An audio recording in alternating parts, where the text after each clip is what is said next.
Hey, so welcome back, everybody. Thanks for stepping back in here, having another cup of coffee. Maybe you're drinking water. Maybe you like tea. Maybe you're liking iced tea. Maybe you like sweet tea. Not a big fan of that one, but some people like it in the South. Anyway, listen. So today, right now, we're going to talk about another interesting aspect of insurance. I know it's riveting information, right? But this is to talk about the agents, right? And the types of agents. Right, there's what's called a direct response agent, and those are the people, those are the versions that you're going to get from mailing cards, anything you see on TV, the internet. Right, you don't have any direct contact with another person. You just go into these with very generalized ideas and thoughts, and if you're not in the insurance industry, then you're kind of at a disadvantage, because you don't know maybe you don't know all the workings of some of the key phrases and things you may want to add to policies, right? So that's the problem that I have with life insurance in particular when you're shopping online, because what they don't tell you is you're going to be rated most likely as standard, which is average. You may not have all the available riders you want associated with those things, and they really leave you kind of hanging. Easy to get access to, great. Easy to look for information as you're going through this process, I think it's great. But to actually get the in-depth and the information that you ultimately are going to want, you may want to talk to somebody else, to a person, a live person, me or somebody else. And that's where the law of agency comes in, right? The agents, right? Agency means a person is authorized to represent another person or corporation, right? So the person authorized to act on behalf of the other group, the organization, that person is called an agent, right? How complicated can they make that? It's just an agent. Right, you're representing somebody else. In this case, most insurance companies have agents. They can be captive agents, independent agents, whatever, career, whatever you want to call it, right? But they're authorized to represent a company. And then the agent acts on behalf of the principal. The principal is the company, right? So that's the company you're conducting business on behalf of, right? So for me, which allows me to do business with several companies, I'm an agent of, whether it's Emeritus, Guardian, Mass Mutual, Lafayette. There's all sorts of things, right? There's all sorts of things. How complicated can they make these things? And it's almost by design, right? So when we're talking about contract law, right, and that's the difference between insurance, which is a contract, and some other other things like investments. Investments aren't necessarily a contract. Very few are, unless you're in real estate. There's a contract involved in real estate. That's why I like the insurance world and real estate. They really tie together really well.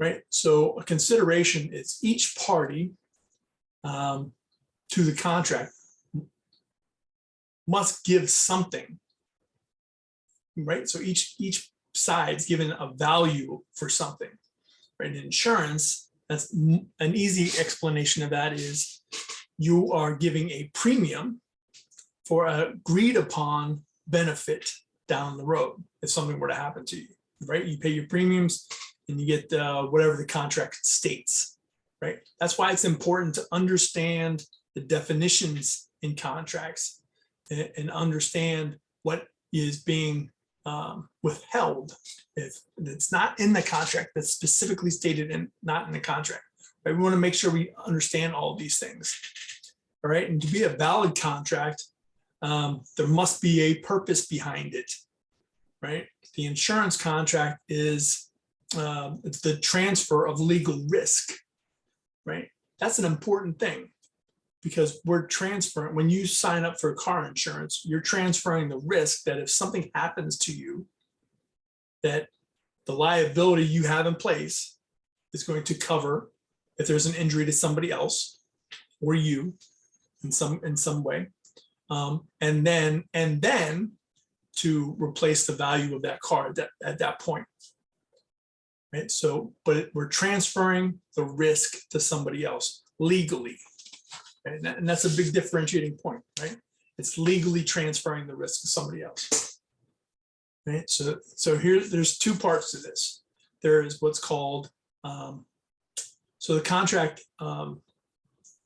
you have to come to an agreement first, right? And that agreement comes in the form of an offer. An offer, in the simplest terms, is an application, right? You fill out an application, you say you want this from the insurance company, and that is your offer.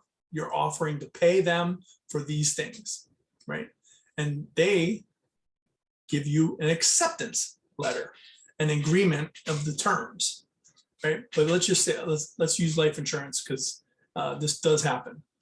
Right, you apply for the top rating, super preferred, ultra preferred, the magnificent preferred, whatever you want to call it. And isn't that crazy how each company has their own language in anyway? So there's no like standard, standard's pretty standard, but like their top levels or the bottom level, they always have these ridiculous names, right? It's just like, you're the best, you're better than average, you're average, you're below average, and there should be like no chance, right? And that's just my opinion. I'm going off on a rant, excuse me, right? So when the acceptance is the life insurance, you apply for super preferred, but they come back and saying, well, we're only going to offer you standard rating because of health concerns, your age, and maybe something else, right?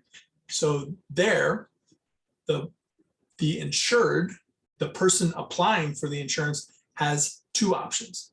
They can accept what the counter offer is from the insurance company, right? They can accept that, pay a little bit higher premium. It's not going to be that much.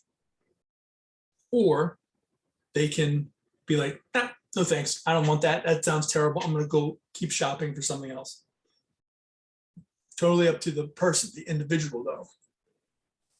And here's the other thing. There's three things that make these binding.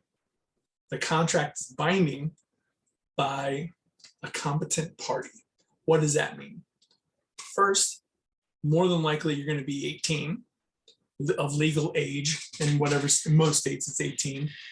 I can't think of one that's not 18, but if there is, it might be 16. So a legal competent or a legal age you've reached, you're going to be mentally sane, right? That's good to know. And you're going to be sober. You're not going to be under the influence of drugs or any other medication, and you're definitely not drunk, right? So those things are what make a competent party. And so you have to have all of those things in place for these contracts to be binding. And then we have the adhesion of the contract, right? One party, the insurance company, writes the contract. The other party, you, the individual or the applicant, once you accept it, the counteroffer, you are required to adhere, right? So whenever you think of adhere, think of stick to what's in the contract, right? Now, insurance contracts by nature are incredibly complicated, right? It's a lot of legal talk, and I'm not a lawyer. I don't play one on TV. I didn't sleep at Holiday Inn Express either. So it's confusing. Even to people in this industry, they don't read the contracts, but understand what the language is and know that if that contract is so confusing and ambiguous that the insured is probably going to get the citing from the court, but you got to make sure that it's not going to come back and bite you in the butt. So insurance is incredibly useful when you know how to play this game and to know how to leverage it and all the specific things that go along with it to help you create the greatest benefit for the least amount of money, right? And that's a perception of things, right? We want the greatest amount of protection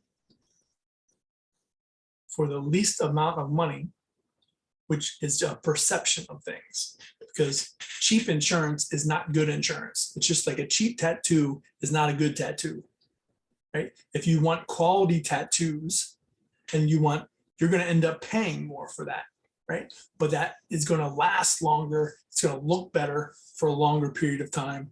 And it's the same thing with insurance. The higher your premium, the more you're going to be getting.